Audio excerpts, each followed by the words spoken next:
सवाल, क्या दोस्ती में जब दोस्त पीठ में छुरा भोंक दे तो क्या उसे माफ किया जाना चाहिए? जवाब आप सबका यही होगा, बिल्कुल नहीं। हम बात कर रहे हैं तुर्की की। तुर्की जहां भयंकर भूकंप के बाद तबाही आई थी, तो भारत ने ऑपरेशन दोस्त चलाया था और वहां के जन सामान्य की जान बचाने के लिए भारत ने पूरा सहयोग देने के लिए सबसे पहले हाथ आगे बढ़ाया था। अपना सबसे बड़ा विमान वहां भेजा, चिकित्सक भेजे, दवाइयां भेजी, राशन भेजा, एनडीआरएफ की टीमें भेजी, ड्रोन भेजी, जिससे लोगों की जिंदगियां बच सके। और भारत ने जब आतंकवाद के खिलाफ निर्णायक कार्रवाई चालू की, तो तुर्की ऐसे देश के साथ आकर खड़ा हो गया जो आतंक को पालता और पोसता है, और वही आतंक सबसे बड़ा दुश्मन इस मानवता का है। न केवल तुर्की ने ड्रोन दिए पाकिस्तान को, बल्कि सैन्य कार्रवाइयों में उसकी मदद भी की, जो धीरे धीरे सूत्रों के माध्यम से निकलकर भी सामने आई। और तुर्की के ड्रोन जो आसमान में लहरा रहे थे, भारत को क्षति पहुंचाने के लिए हमारे वीर सैनिकों ने उन्हें हवा में ही तिनके की तरह बिखेर दिया था। लेकिन बावजूद बात इसकी है कि क्या ऐसे दोस्त पर भरोसा किया जा सकता है, और क्या ऐसे दोस्त को दोस्त कहा जा सकता है? बिल्कुल नहीं। आप सबका जवाब यही होगा, बिल्कुल नहीं। और यही कारण है कि भारत के अंदर तुर्की के बाइकआउट को लेकर एक पूरी मुहिम चल रही है। और यह सरकार नहीं चला रही, जन सामान्य चला रहे, व्यापारी चला रहे। और तुर्की से ना कोई ट्रेड करने की, ना कोई सामान लेने की, बार बार इसके बाइकआउट की आवाजें आ रही हैं और इसका पुरजोर विरोध हो रहा है। मध्य प्रदेश में भी कुछ ऐसी ही खबर निकलकर सामने आई। मध्य प्रदेश में जो भोपाल इंदौर का मेट्रो प्रोजेक्ट है, उसमें तुर्की की एक कंपनी काम कर रही है, और वही कंपनी जो तुर्की का ड्रोन बनाती है, आसिसगार्ड नाम की कंपनी है। उसको लेकर जब खबरें आई, उसके बाद मध्य प्रदेश के मंत्री जो है कैलाश विजयवर्गीय, उन्होंने बाकायदे अपने ट्विटर हैंडल पर डाला है और कहा है कि अधिकारियों को जांच करने के लिए कहा गया है।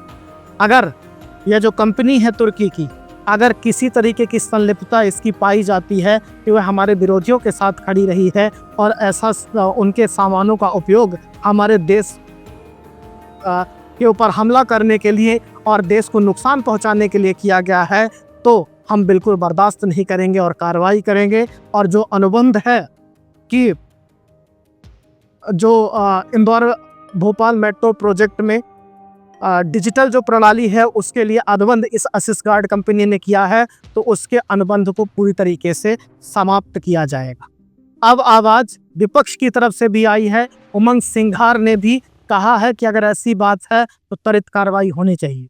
हालांकि इसमें राजनीतिक चुटकियां भी उमंग सिंघार ने ली है, लेकिन भारतीय जनता पार्टी और कांग्रेस पार्टी की राजनीति से इतर बात इतनी है कि सरकार को इस पर तत्काल कड़ा निर्णय लेना चाहिए और अधिकारियों की जांच के इंतजार किए बगैर इस पर तुरंत कार्रवाई करके ऐसी जो कंपनी है तुर्की, उस पर जो अनुबंध है उसके अनुबंध को समाप्त करना चाहिए। और कहीं भी ऐसे देश की कंपनी को भारत के अंदर टॉलरेट नहीं करना चाहिए जिसने दुश्मनों के साथ खड़े होकर हमें नुकसान पहुंचाने का कार्य किया है, जिसने ऐसे ड्रोन बनाए हैं जो हमारे ही देश की सैनिकों और देश के लोगों को समाप्त करने के लिए आ रहे थे।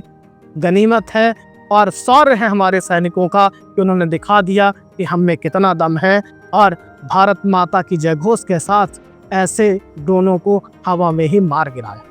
तो सरकार को भी और विपक्ष को भी ऐसे मुद्दों पर एकजुट होकर त्वरित बात कहनी चाहिए और तत्काल तुर्की की इस कंपनी का जो करार है उसे रद्द किया जाना चाहिए, और तनिक मात्र भी इस पर देर नहीं करनी चाहिए, जिससे सीधा सीधा संकेत और संदेश ऐसे देश को जाए जो पहले तो दोस्ती में पीठ में छुरा भोंकता है और बाद में कहता है हम करेंगे, कौम के नाम पर हम ऐसा करेंगे, भले ही कितने बाइकआउट हो जाएं।